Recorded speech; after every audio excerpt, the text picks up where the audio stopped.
Hello there. Once again, it's disgustingly warm, and I've just realised that I forgot some things when I was at the shops, so I'm going to have to go out again very shortly. But I thought I would do this video now, and then it can process and load while I'm out. And what I said I was going to talk about 2 weeks ago, which was my last vlog, was my cat theory of relationships. So I think I'll talk about that now. What I did in the intervening week was I did do a bit of a vlog, but it didn't really turn out the way that I wanted, and it was a book review of Julia Serrano's book, Whipping Girl. But I may talk about that at some point later. But for now, cat theory of relationships. So now I'll preface this by saying that I don't have massive amounts of relationship experience to bring to the table, not firsthand anyway, but I think that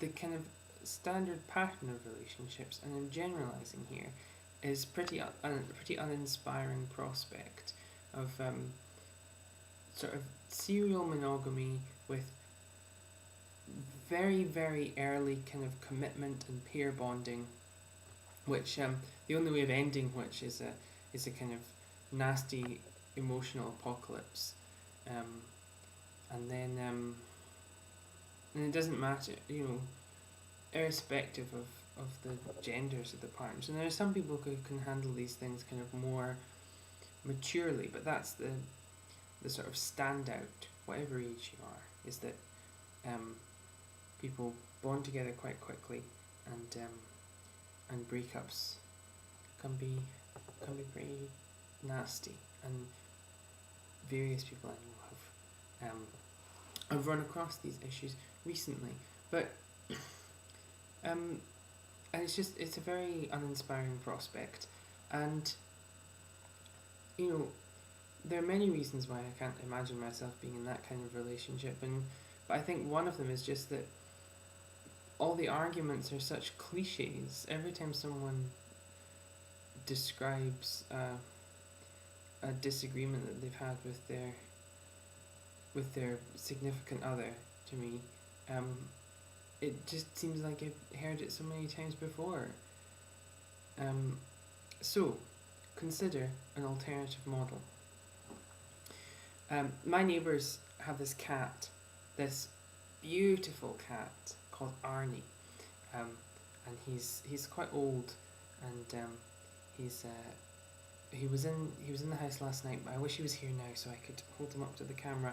In fact, next time he's in the house, I will make a video of me with him. He's this beautiful black cat with a kind of white face and white belly and white paws, and he's so lovely. And for a while, last month, he would sort of come into the house every day and wander around, and it was just lovely having a cat around, because I love cats. I'm a major cat fan. I'm definitely a cat person. But I have never had cats because my dad doesn't like animals. And I really want to have a cat one day, but at the moment we have our next door neighbours who have Arnie, and so before I went away to my parents, he would come into our house every day and wander around, and it was just lovely. And then I left for 2 weeks, and when I came back, I didn't see Arnie for a while, for a couple of weeks actually, almost, more than a couple of weeks, almost a month, because I for the first time since June, I saw him yesterday outside the gate when I went for a walk, and he ran along the street from the neighbour's gate to the front of our house, and started with the leg rubbing, and it was so lovely to see him. So I brought him inside the house with me, and he spent the evening with us, and it was just fantastic. And I was reading and having a cup of tea and texting with a friend, but for the entire evening, he sort of wandered around the kitchen and then came and sat on the footstool. And he came, and I was reading, and he came and sat on the footstool, and he was just so sweet. I could not take my eyes off him. It's a wonderful, wonderful cat. And I think that relationships should be more like that, because, it doesn't hurt my feelings if I don't see Arnie for a month. All that matters is that when I do see him, I am delighted to see him, and he's delighted to see me, and we just have such a lovely time, and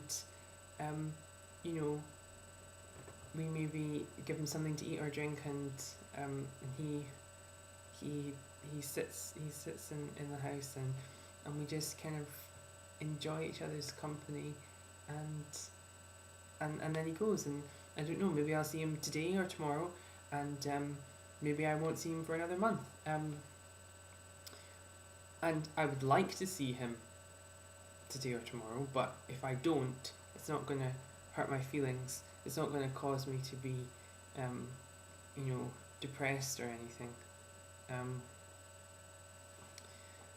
and I just think that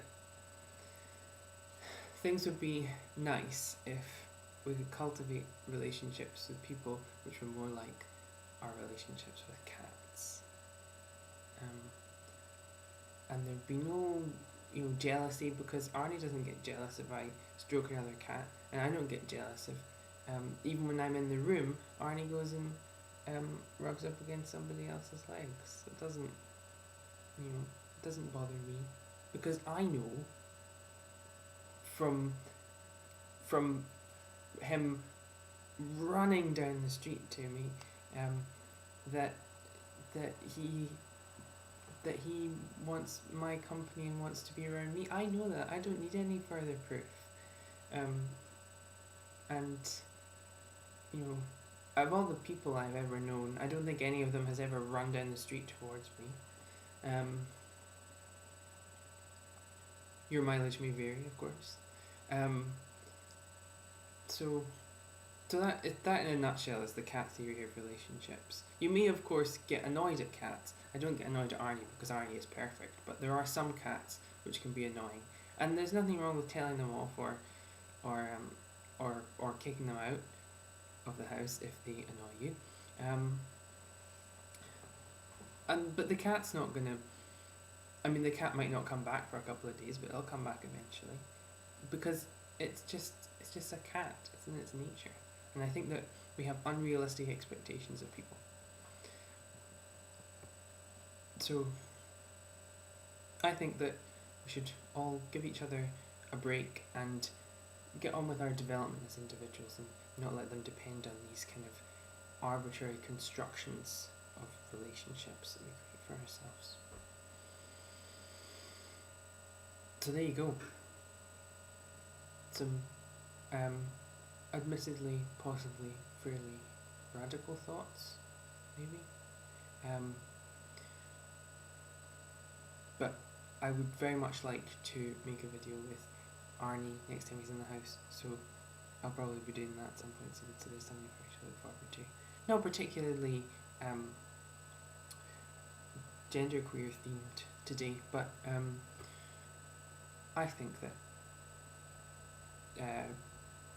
gender liberation and relationship liberation, because of the way that the binary gender system and the kind of pair bonding relationships go hand in hand. I'm doing a little hand holding thing here, you can see, shopping list in this hand. I think that all those things sort of tie in together, and that's why I'm sharing my theories with you today. Okay, that's it. See you soon.